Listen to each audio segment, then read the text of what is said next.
सांगली शहरात सर्वत्र शिवजयंती उत्साहात साजरी होत आहे. दरवर्षीप्रमाणे यावर्षीही यशवंतनगरमधील शिवमुद्रा युथ फाउंडेशनने शिवजयंतीनिमित्त विविध कार्यक्रमांचे आयोजन केले होते. यावर्षीच्या शिवजयंतीचे खास आकर्षण ठरले ते स्वराज्य अध्याय हे एकपात्री नाटक. सांगलीतील नाट्यकलाकार प्रशांत शिवाजी यादव यांनी शिवाजी महाराज यांच्या जन्मापासून राज्याभिषेकपर्यंतचा जीवनप्रवास आणि स्वराज्यासाठी बलिदान देणाऱ्या मावळ्यांची शौर्यगाथा आपल्या सकस आणि दर्जेदार अभिनयातून मांडली.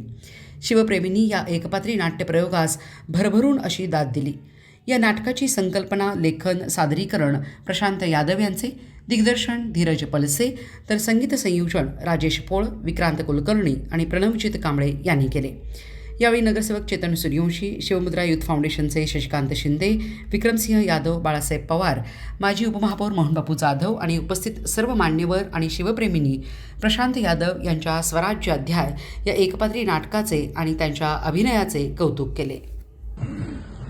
आज शिवजयंतीनिमित्त आपल्या शिवमुद्रा युथ फाउंडेशन यशवंतनगर यांच्या मार्फत जो कार्यक्रम घेण्यात आला आहे, यादव सर, खरं सांगायचं म्हणजे आजची पिढी नशाच्या अधीन चाललेली आहे. तुम्ही शिवाजी महाराजांचं पूर्ण जे आत्मचित्र होतं ते तुम्ही एकट्यानं साकारून दाखवलेलं आहे. खरं सांगायचं म्हणजे रडताना त्या क्षणावरून 5 सेकंदामध्ये तुम्ही जेव्हा युद्धाच्या क्षेत्रात जात होता तेव्हा आमच्या अंगावर काटा येत होता, कारण एक माणूस एवढे पात्र कशी करू शकतो. खरंच तुमच्या अंगात काहीतरी देवी शक्ती असेल, यामुळेच ते तुम्ही पात्र साकारू शकला. इथून पुढच्या भविष्यात तुमच्या येणाऱ्या काळासाठी तुम्हाला शुभेच्छा देतो आणि एवढे 2 शब्द बोलून थांबतो. सर्वांनाच आवडला. हा कार्यक्रम चालू असताना बऱ्याच जणांच्या डोळ्यातनं पाणी आलं होतं. एवढा कार्यक्रम तुम्ही चांगला केला.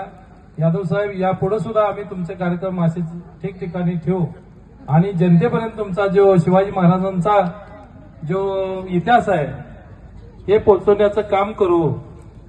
आणि या ठिकाणी तुम्ही आलात, आम्हाला सर्वांनाच या तुमच्या कलामधून सर्वांना माहिती मिळाली, त्याबद्दल तुमचा आभार. आणि मंडळानं सुद्धा हा कार्यक्रम कसा काय इथून शोधून काढला त्याबद्दल सुनील मामाचं सुद्धा आभार.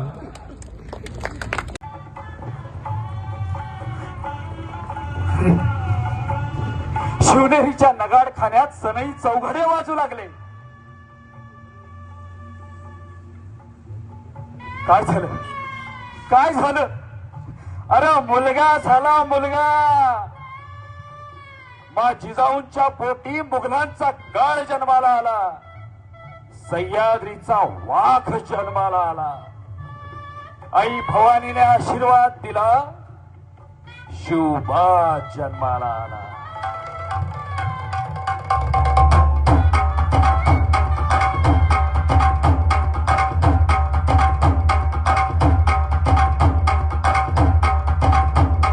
जिजाऊंच्या संस्काराला, शहाजी राजांच्या विचाराला या महाराष्ट्राच्या मातीत आणि मराठ्यांच्या रक्तात स्वराज्य स्थापन करण्याची ताकद आहे. आणि एक ना एक दिवस हे स्वराज्य स्थापन होणारच. स्वराज्य म्हणजे स्वतंत्र राज्य, प्रजेच्या हितासाठीच स्वतंत्र राज्य. धैर्य, शौर्य, कितीही मोठं संकट आलं तरी त्याला निधड्या छातीनं सामोरं जाण्यासाठी.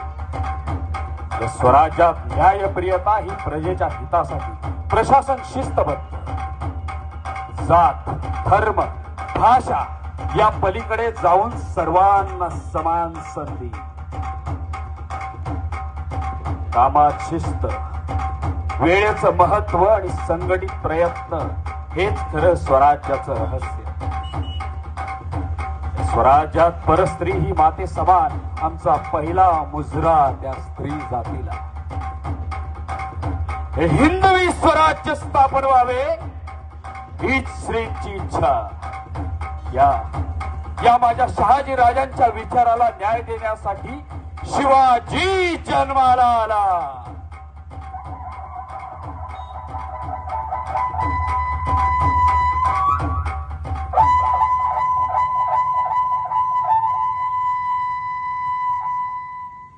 बाळ शिवाजी, बाळ शिवाजी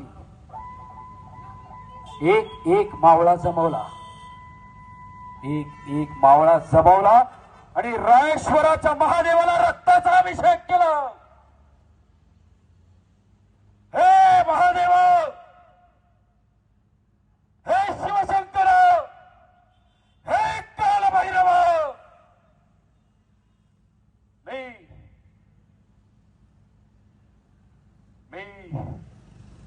शपथ घेतो, मी शिवाजी शहाजी राजे भोसले शपथ घेतो, देव देश आणि धर्माच्या रक्षणासाठी हिंदवी स्वराज्य स्थापन करेन.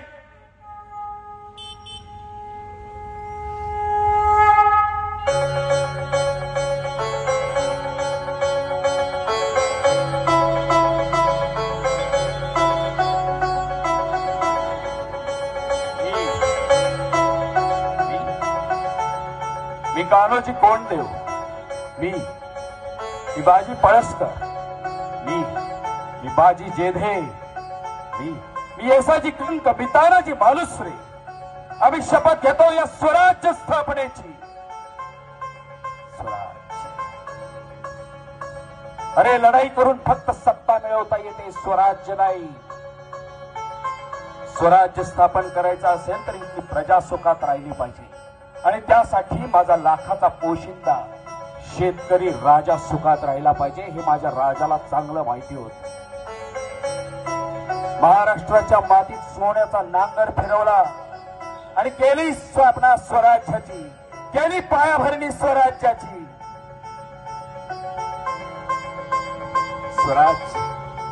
स्वराज्य कोणा एकाच नव्हतं, तर हे प्रजेचं राज्य होतं.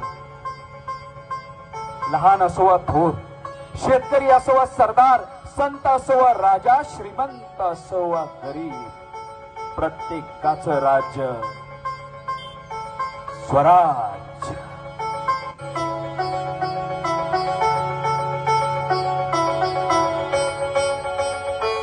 पण या स्वराज्यात कोण स्वैराचार करू लागलं तर काय?